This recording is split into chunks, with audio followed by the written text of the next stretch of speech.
السلام علیکم ورحمۃ اللہ وبرکاتہ۔ دوستوں، امید کرتا ہوں اب سب خیریت سے ہوں گے۔ اگر آپ ہمارے چینل پر نئے ہیں تو ہمارے چینل کو سبسکرائب کر لیں اور بیل آئیکن کو دبانا نہ بھولیں تاکہ ہماری ہر آنے والی ویڈیو سب سے پہلے آپ کو مل سکے۔ پیارے دوستو، آج سے انشاءاللہ ہم آپ صلی اللہ علیہ وآلہ وسلم کی سیرت طیبہ پر ایک قسط وار سلسلہ شروع کر رہے ہیں۔ تو آج کی ویڈیو میں ہم یہ بتائیں گے کہ آپ صلی اللہ علیہ وآلہ وسلم کے اس دنیا میں تشریف لانے سے پہلے کون کون سے واقعات رونما ہوئے تھے۔ تو پیارے دوستو، آپ صلی اللہ علیہ وآلہ وسلم کے اس دنیا میں تشریف لانے سے پہلے ایک واقعہ زمزم کا ہے۔ جو زمزم کا کنواں تھا اس کو دوبارہ کھودا گیا۔ حضرت ابراہیم علیہ السلام کے بیٹے حضرت اسماعیل علیہ السلام، ان کے 12 بیٹے تھے، اور حضرت اسماعیل علیہ السلام کی جو نسل تھی وہ اس قدر پھیلی کہ مکہ مکرمہ کے علاوہ پورے حجاز میں حضرت اسماعیل علیہ السلام کی اولاد آباد تھی، اور حضرت اسماعیل علیہ السلام کی اولاد میں سے ایک بیٹے قیدار تھے، اور پھر قیدار کی اولاد میں ایک شخص عدنان پیدا ہوئے، اور پھر عدنان کے ایک بیٹے تھے معد،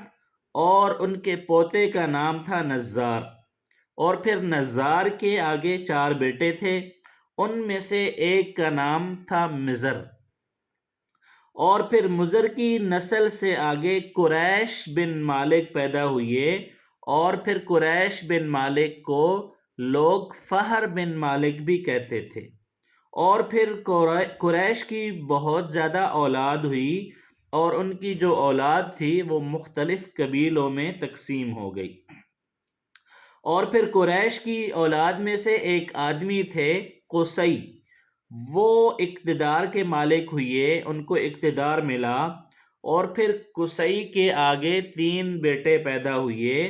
اور ان میں سے ان کا ایک بیٹا تھا عبد مناف، اور پھر عبد مناف سے اگلی نسل بنو ہاشم پیدا ہوئی۔ تو پھر ہاشم نے مدینہ کے ایک سردار لڑکی سے شادی کی، اور پھر اس سے ایک لڑکا پیدا ہوا جس کا نام شیبہ رکھا گیا، اور یہ پیدا ہی ہوا تھا کہ ہاشم کا انتقال ہو گیا، اور ان کے بھائی مطلب حاکم جو مطلب تھے وہ مکہ مکرمہ کے حاکم بنے۔ اب جو ہاشم کا بیٹا شیبہ تھا وہ مدینہ منورہ کے اندر بڑا ہو رہا تھا، تو جیسے ہی عبد المطلب کو معلوم ہوا تو کہ وہ جوان ہو گیا ہے، تو وہ اپنے بھتیجے کو لینے کے لیے مدینہ منورہ چلے گئے، اور اسے لے کر جب مکہ پہنچے تو لوگوں نے یہ خیال کیا کہ یہ جو نوجوان ہے یہ ان کا غلام ہے۔ مطلب نے لوگوں کو بتایا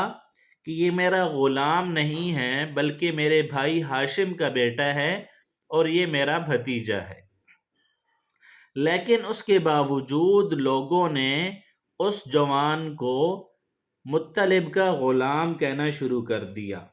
تو اس طرح جو شیبہ تھے ان کو عبد المطلب کہا جانے لگا۔ پھر انہی عبد المطلب کے ہاں ابو طالب، حمزہ، عبداللہ، ابو لہب، حارث، زبیر، زرار اور عبد الرحمن پیدا ہوئے، اور ان کے بیٹے عبداللہ سے ہمارے نبی اکرم حضرت محمد صلی اللہ علیہ وآلہ وسلم پیدا ہوئے، اور عبد المطلب کے جو تمام بیٹے تھے ان میں سے سب سے خوبصورت حضرت عبداللہ تھے، اور سب سے پاک دامن بھی تھے۔ عبد المطلب کو خواب میں اللہ رب العزت نے زمزم کا کنواں کھودنے کا حکم دیا، یعنی جو حضرت اسماعیل علیہ السلام کا کنواں تھا اس کو دوبارہ کھودا جائے۔ تو واقعہ کچھ یوں ہوا تھا کہ قبیلہ جرہم کے جو سردار تھے اس کا نام تھا مزاز، اس نے زمزم کے کنویں کو مٹی سے بھر دیا تھا۔ وہ اس وجہ سے کہ قبیلہ جرہم کے جو لوگ تھے وہ اس وقت مکہ مکرمہ میں آباد تھے، اور مکہ کی جو سرداری تھی، جو سلطنت تھی، وہ ان لوگوں کے پاس تھی۔ تو انہوں نے بیت اللہ شریف کی بے حرمتی کرنا شروع کر دی، اور ان کا جو سردار مزاز بن عمر تھا وہ اچھا آدمی تھا۔ اس نے اپنے قبیلے کو بہت سمجھایا کہ بیت اللہ کی بے حرمتی نہ کرو، لیکن اس کی قوم اور قبیلے کے لوگوں نے اس کی بات نہ سنی۔ جب مزاز نے دیکھا کہ ان کے اوپر کوئی اثر نہیں ہو رہا تو اس نے اپنے قبیلے کے لوگوں کو اپنے حال پر چھوڑ کر وہاں سے جانے کا فیصلہ کیا۔ تو اس نے جو تمام مال و دولت، تلواریں اور زرہ وغیرہ تھیں وہ خانہ کعبہ سے نکال کر زمزم کی کنویں میں ڈال دیں، اور پھر اس کنویں کو مٹی سے بھر دیا۔ وہ کنواں پہلے ہی خشک ہو چکا تھا، اب مٹی ڈالنے کی وجہ سے اس کنویں کا نام و نشان بھی ختم ہو گیا۔ بڑے عرصے تک یہ کنواں بند پڑا رہا، اور اس کے بعد بنو خزاعہ کے لوگوں نے بنو جرہم کو وہاں سے مار مار کے بھگا دیا اور مکہ سے نکال دیا۔ بنو خزاعہ اور قصی کی سرداری کا زمانہ اسی حالت میں گزرا کہ کنواں جو زمزم کا کنواں تھا وہ بند رہا، یہاں تک کہ قصی کے بعد عبد المطلب کا زمانہ آ گیا، اور انہوں نے خواب میں دیکھا کہ انہیں زمزم کے کنویں کی جگہ دکھائی دی گئی، اور ساتھ میں ان کو حکم دیا گیا کہ اس زمزم کے کنویں کو کھودے۔ حضرت علی رضی اللہ تعالی عنہ سے روایت ہے کہ عبد المطلب نے بتایا کہ میں حجر اسود کے مقام پر سو رہا تھا کہ میرے پاس ایک آدمی آیا اور اس نے مجھے کہا کہ طیبہ کو کھودو۔ میں نے اس سے پوچھا کہ طیبہ کیا ہے، لیکن وہ کچھ بتائے بغیر وہاں سے چلا گیا، اور پھر دوسری رات وہی شخص خواب میں آیا اور کہنے لگا کہ برہ کو کھودو۔ تو میں نے پوچھا کہ برہ کیا ہے، اس نے کچھ بتایا نہیں، بغیر بتائے وہ چلا گیا۔ تیسری رات پھر میں سو رہا تھا کہ وہ شخص آیا اور کہنے لگا کہ مظنونہ کو کھودو۔ تو میں نے پوچھا کہ مظنونہ کیا ہے، وہ بغیر بتائے چلا گیا۔ پھر اگلی رات میں بستر پر سو رہا تھا کہ وہی شخص آیا اور بولا کہ زمزم کھودو۔ تو میں نے اس سے پوچھا کہ زمزم کیا ہے، تو اس نے کہا کہ زمزم وہ ہے جس کا پانی کبھی ختم نہیں ہوتا، جو حاجیوں کے بڑے بڑے مجمعوں کو سیراب کرتا ہے۔ تو عبد المطلب کہتے ہیں میں نے اس سے پوچھا کہ یہ کنواں کس جگہ ہے، تو اس نے بتایا کہ جہاں گندگی اور خون پڑا ہے اور کوا جو ہے اپنا پنجہ مار رہا ہے۔ تو دوسرے دن عبد المطلب اپنے بیٹے حارث کو لے کر وہاں گئے۔ اس وقت جو ہے عبد المطلب کی جو اولاد میں سے ایک ہی بیٹے حارث تھے۔ تو انہوں نے دیکھا کہ وہاں گندگی اور خون پڑا ہوا تھا، اور کوا جو ہے اپنی چونچ مار رہا تھا۔ اس جگہ کے دونوں اطراف بت پڑے ہوئے تھے، اور وہاں پر یہ جو گندگی اور خون تھا یہ اس وجہ سے تھا کہ ان بتوں کے ارد گرد جانوروں کو ذبح کیا جاتا تھا۔ جب پوری نشانی مل گئی تو عبد المطلب کدال لے آئے اور کھدائی کے لیے تیار ہو گئے، اور عین اسی وقت قریش وہاں پر آ گئے اور کہنے لگے کہ اللہ کی قسم ہم تم کو یہاں کھدائی نہیں کرنے دیں گے، تم ہمارے بتوں کے درمیان کنواں کھودنا چاہتے ہو۔ اور یہاں ہم اپنے بتوں کے لیے قربانیاں کرتے ہیں۔ عبد المطلب نے ان کی بات سن کر اپنے بیٹے حارث سے کہا کہ حارث، ان لوگوں کو میرے قریب نہیں آنے دینا، میں کھدائی کا کام کرتا رہوں گا، اس لیے کہ مجھے جس کام کا حکم دیا گیا ہے میں اس کام کو ضرور پورا کروں گا۔ جب قریش نے دیکھا کہ عبد المطلب رکنے والے نہیں ہیں تو وہ رک گئے اور عبد المطلب نے کھدائی شروع کر دی، اور جیسے ہی کنویں کے آثار نظر آئے تو انہوں نے دیکھ کر اللہ اکبر کہا اور کہنے لگے کہ یہ دیکھو، یہ حضرت اسماعیل علیہ السلام کی تعمیر ہے، یعنی اس کنویں کو حضرت اسماعیل علیہ السلام نے بنایا تھا۔ تو جب قریش نے یہ دیکھا کہ عبد المطلب نے کنواں تلاش کر لیا، وہ عبد المطلب کے پاس آئے اور کہنے لگے کہ اے عبد المطلب، اللہ کی قسم یہ ہمارے باپ اسماعیل علیہ السلام کا کنواں ہے اور اس پر ہمارا بھی حق ہے، اس لیے ہم یہ کنواں تمہارے ساتھ مل کر کھودیں گے۔ تو یہ سن کر عبد المطلب نے کہا کہ میں تمہیں اس کام میں شریک نہیں کر سکتا، کیونکہ مجھے یہ کام اکیلا کرنے کو کہا گیا۔ تو اس پر قریش نے جھگڑا کیا اور پھر عبد المطلب اور قریش کے درمیان اس بات پر فیصلہ ہوا کہ بنو سعد ابن حزیم کی کاہنہ ایک عورت تھی جو ملک شام میں رہتی تھی، تو فیصلہ یہ ہوا کہ اس سے فیصلہ کرائیں گے، جو فیصلہ اس کاہنہ عورت نے دیا اس کو مانا جائے گا۔ تو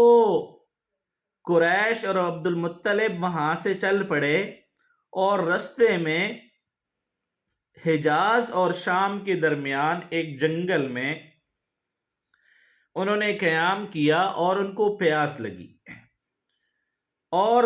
یہ لوگ اس حال تک بحال ہو گئے یہاں تک کہ ان کو اپنی موت کا یقین آ گیا، اور انہوں نے قریش کے دوسرے لوگوں سے پانی مانگا لیکن انہوں نے پانی دینے سے انکار کر دیا۔ اب انہوں نے ادھر ادھر پانی تلاش کرنے کا ارادہ کیا، اور عبد المطلب اٹھ کر اپنی سواری کے پاس آئے، اور جیسے ہی عبد المطلب کی سواری اٹھی تو اس کے پاؤں کے نیچے سے پانی کا چشمہ ابل پڑا۔ انہوں نے دیکھ کر اللہ اکبر کا نعرہ لگایا اور عبد المطلب اپنی سواری سے نیچے اتر آئے، اور سارے لوگوں نے خوب پیٹ بھر کر پانی پیا، اور جو برتن تھے، جو مشکیزیں وغیرہ تھے، وہ بھر لیے، اور پھر انہوں نے قریش کی جو دوسری جماعت تھی اس سے بھی کہا کہ تم بھی آؤ اور پانی پی لو اور اپنے برتن وغیرہ بھر لو۔ انہوں نے پانی پیا اور پانی پینے کے بعد بولے، اللہ کی قسم اے عبد المطلب، فیصلہ تمہارے حق میں آ گیا، اب ہم زمزم کے بارے میں تم سے کبھی جھگڑا نہیں کریں گے۔ تو اس لیے یہ لوگ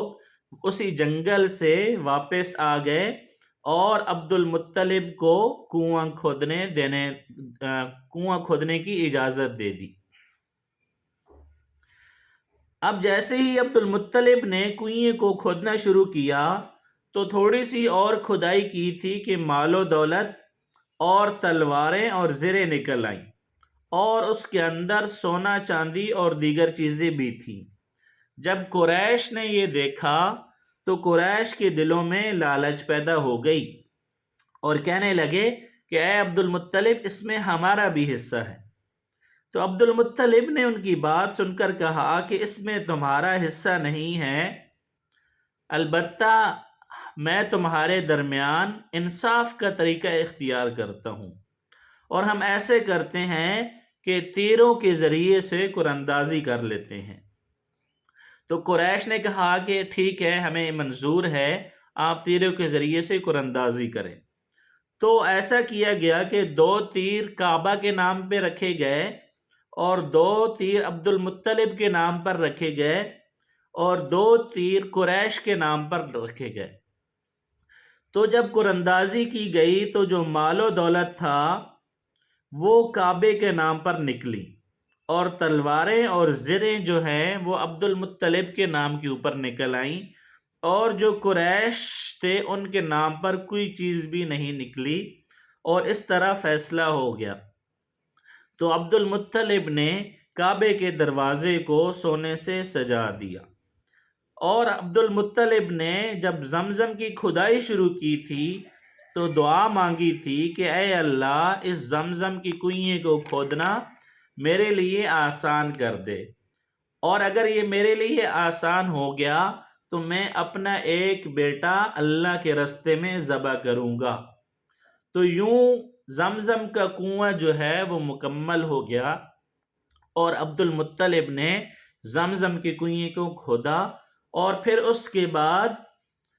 عبد المطلب کو خواب میں حکم دیا گیا کہ آپ نے جو اپنی منت مانی تھی کہ اپنے بیٹے کو ذبح کروں گا،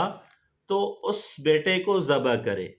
تو ناظرین، حضرت عبد المطلب نے اپنے بیٹے کو ذبح کیا، اور اس حوالے سے کیا تفصیلات ہیں وہ انشاءاللہ آپ کو اگلی ویڈیو میں بتائیں گے۔ تب تک کے لیے اجازت دیجیے۔ السلام علیکم ورحمۃ اللہ وبرکاتہ۔